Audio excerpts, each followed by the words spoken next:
The member representing Oka South 1 at the Anambra State House of Assembly, Harry Bachu, joins me on the news for more updates. Good to have you join us. Thank you very much. Good evening, viewers.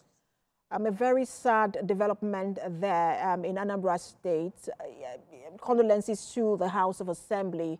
But let's just begin by talking about how the kind of person that Justice was, and what this means for the State House of Assembly. Okay, Honorable Azuka, Justice, an astute legislator, a bridge builder, even though he came a little bit late because there was litigation in his elections, but immediately he came in, he was like a bridge between the opposition and the main party, and is a peace-loving guy, a very young husband to a wife, a father to 3, and the only son to a mother. It's quite sad. It's quite disheartening. Everybody from either side, Anambra State is mourning. Anambra State House of Assembly, especially the 8th Assembly, we are mourning. And one can say that if this can be the last sacrifice to pay for peace to return in Anambra State, it is a huge sacrifice. It is breathtaking, it is heart-wrenching, and all I can pray is that God should give the family the fortitude to bear the loss. Honorable Bachu, I just want to jump in here because I noticed that you mentioned if this is the last sacrifice, and I'm sure you're also referring to the fact that this is the second time you're losing a member of the House of Assembly. I remember one of your members also was beheaded. That was the last year. How concerning is this for the House of Assembly?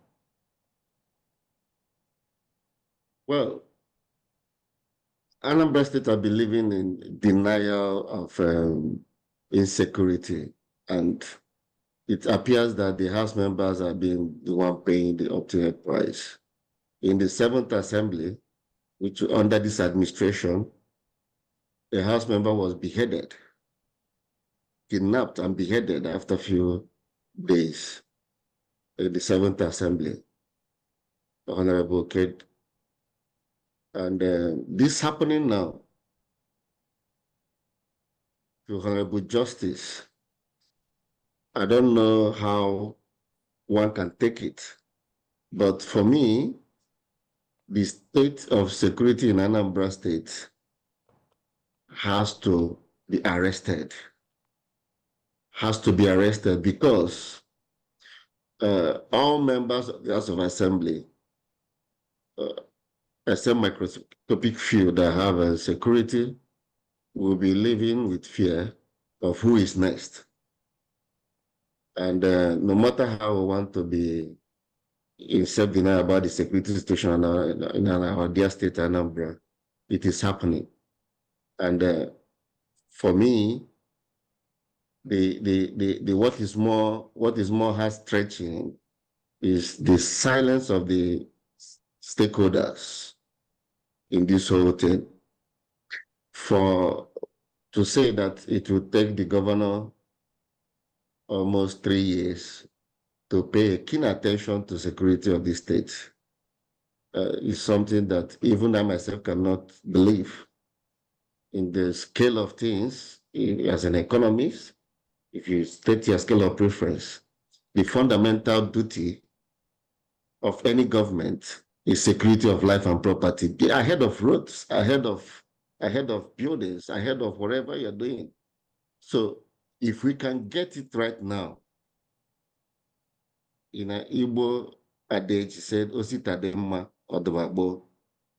But as a friend, a personal friend to Justice, being at the same party, being a close friend that will sit, sometimes he sleeps in my house, And I think if this kind of sacrifice should come, it shouldn't come from my bosom friend Justice. And if you look at the place they found the body, there are three other decomposing bodies. We are talking about this because his honorable member, Justice Azuka. What of the other Anambrarians that have no name? There's an adage that said that the death that will kill Alaji, if you see Aboki, it will roll it off. A lot of things have been happening in this state. And it's time that the government has to be decisive, that the security operatives have to take full responsibility of their job. All right.